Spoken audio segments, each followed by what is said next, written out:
Alors, comme je vous le disais, les coupures électriques, on nous avait promis qu'il n'y aurait pas de coupure. Et les opérateurs télécoms alertent le gouvernement en cas de coupure électrique temporaire. Ils affirment, ces opérateurs, qu'ils ne pourront pas garantir le fonctionnement des téléphones portables. Avec nous en plateau, Baptiste Morin, bonsoir. Bonsoir. Vous êtes journaliste européen spécialisé en économie et vous avez mis la main sur une circulaire très intéressante de Matignon, circulaire au préfet, concernant le délestage. C'est une information exclusive Europe 1. C'est ça, c'est une circulaire qui va être adressée au préfet là dans les minutes, dans les heures qui viennent. Elle les place au centre. Elle n'est pas encore sortie. Elle n'est pas encore sortie. C'est la dernière version que nous, on a pu consulter avant qu'elle soit donc distribuée. Elle place les préfets au centre du dispositif de délestage. En fait, elle reconnaît d'abord qu'il y aura, en cas de délestage, une interruption des communications. Téléphonie et Internet ne fonctionneront pas dans les zones délestées. Et ce qu'on peut lire dans cette dernière version de la circulaire, c'est que Elisabeth Borne va adresser les préfets pour qu'ils organisent la situation de crise. Ça confirme notamment que coupure de téléphonie veut dire coupure de tout moyen de joindre les services de secours. C'est précisé noir sur blanc dans cette circulaire. Le 15, le 17, le 18, ils seront injoignables. Ce que dit cette circulaire, c'est que tout est fait pour que le 112, qui est le seul numéro d'urgence finalement qui utilise toutes les antennes, peu importe l'opérateur. C'est sur le 112 que les efforts sont concentrés. Numéro interopérateur, mais le document n'assure pas non plus que ce numéro sera joignable si l'on est présent dans une zone délestée. Ce qu'on comprend aussi, et c'est très intéressant, c'est que les coupures qu'on nous avait promises pour durer 2 heures au maximum, elles pourraient durer plus longtemps. Ça s'explique par des moyens techniques. Une antenne relais qui est coupée de toute alimentation électrique, elle ne redémarre pas automatiquement quand le courant revient. C'est aussi compliqué finalement c'est compliqué parce de préserver le réseau de téléphonie mobile. Elles ne sont pas faites, le réseau n'est pas fait pour être interrompu. C'est un problème technique. D'abord, il couvre tout le territoire. On a 50 000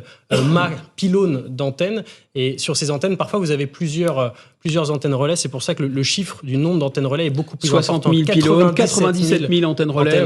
C'est ça. Et donc, difficile d'isoler chacun de ces pylônes. Bien sûr. Est maillé, tout est relié. Il y a aussi des sites nodaux qui sont des sortes de carrefours qu'il faut surtout pas toucher parce que si eux sont délestés, eh bien c'est plusieurs antennes d'un coup qui sont coupées. Vous avez une liste des sites prioritaires qu'on voit ici. C'est un arrêté qui date de juillet 1990. Ça donne les sites que l'on ne peut pas couper parce qu'ils sont vitaux pour la nation. Alors on peut citer ces sites en fait. La défense, la production d'électricité, les hôpitaux, les prisons. On parle d'environ 14 000 sites prioritaires. Les opérateurs ont demandé à intégrer cette liste parce que la situation le demande. Le problème, c'est que si les préfets peuvent adapter cette liste, tous les 2 ans, ils ont le droit de faire une modification de la liste.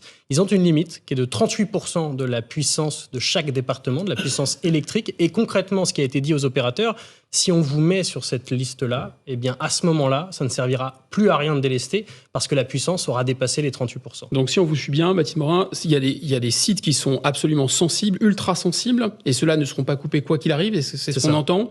Mais en revanche, les opérateurs téléphoniques, eux, ils pourraient, et nos portables pourraient, enfin les portables des citoyens qui se trouvent dans des zones non couvertes pourraient cesser de fonctionner. Ce qu'on imagine, c'est que comme on a avec des conséquences, on se dit qu'on a de la batterie et donc on pourra passer des appels. Le problème, c'est qu'une antenne relais qu'on utilise à chaque fois qu'on fait quelque chose avec son téléphone, elle a besoin de courant. Et s'il n'y a plus de courant, eh bien, elle ne fait pas partie des sites préservés de tout délestage.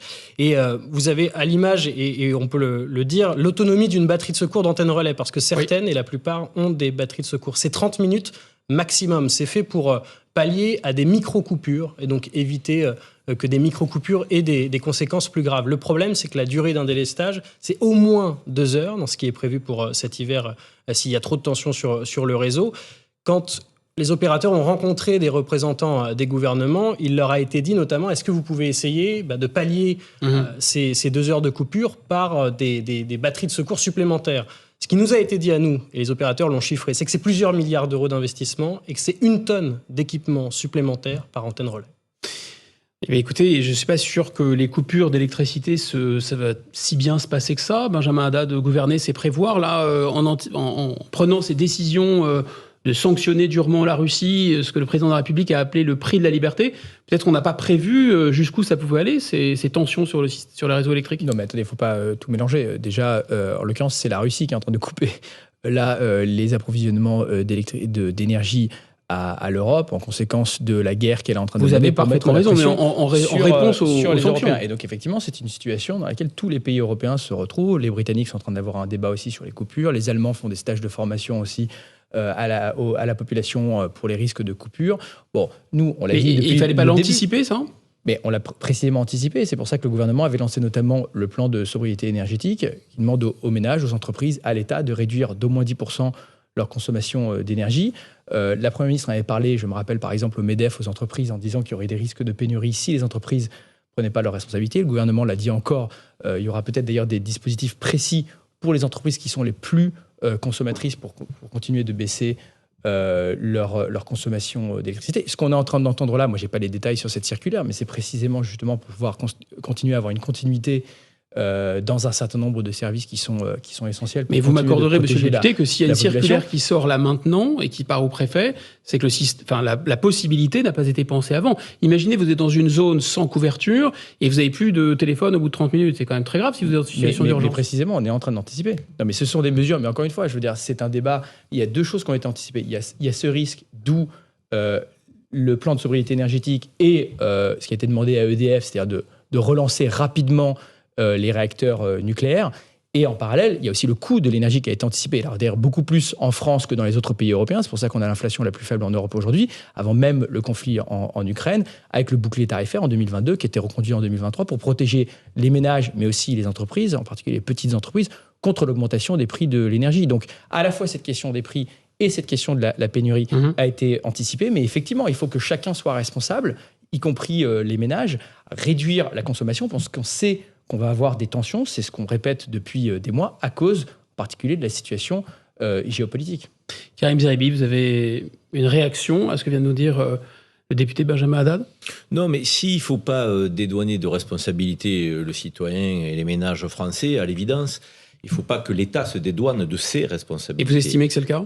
Oui, parce que en fait, le plan de sobriété, il est demandé effectivement aux Français, et on peut l'entendre, mais il est demandé aux Français par une conséquence qui est celle effectivement de ne pas avoir anticipé. Parce que quand on relance une centrale nucléaire en termes de maintenance, ça veut dire qu'il faut relancer, retrouver des effectifs et investir non pas pour quelques semaines, mais des mois et des années dans ces centrales-là. Or, l'urgence, c'est celle de demain, avec le grand froid qui nous guette potentiellement. Et là, on sait très bien qu'on ne sera pas prêt. On sait très bien qu'on aura des coupures. On nous y prépare.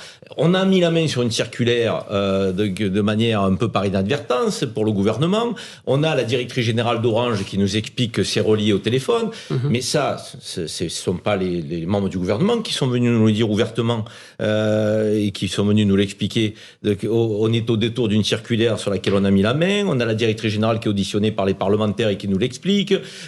Ça manque de clarté. Et c'est dommage. Parce qu'encore une fois, les Français ne sont pas bêtes. Ils peuvent comprendre qu'on est dans une situation exceptionnelle avec la guerre en Ukraine. Mais ils aimeraient peut-être que leurs dirigeants, ceux qui sont auprès d'Emmanuel Macron aujourd'hui, ceux qui étaient hier auprès de François Hollande et encore avant auprès de Nicolas Sarkozy, expliquent qu'on n'a peut-être pas assez anticipé en termes de souveraineté énergétique de notre pays, mais aussi de l'Union européenne, que nous n'avons pas eu de politique commune suffisamment forte à l'échelle de notre continent et que du coup aujourd'hui on en a qui sont au charbon, d'autres un peu plus aux énergies renouvelables, d'autres au nucléaire et d'autres qui achètent du gaz au Qatar aujourd'hui, d'autres encore en Algérie. Enfin, je veux dire, la politique européenne commune, il n'y en a pas sur le plan énergétique. Qu'on se le dise. Bon. Et c'est ce qu'on est en train de découvrir 70 ans après la création de l'Union européenne qui devait nous rendre forts, indépendants, dans un monde multipolaire. Vos paroles sont rudes, mais sont peut-être, hélas, 3 fois hélas justes.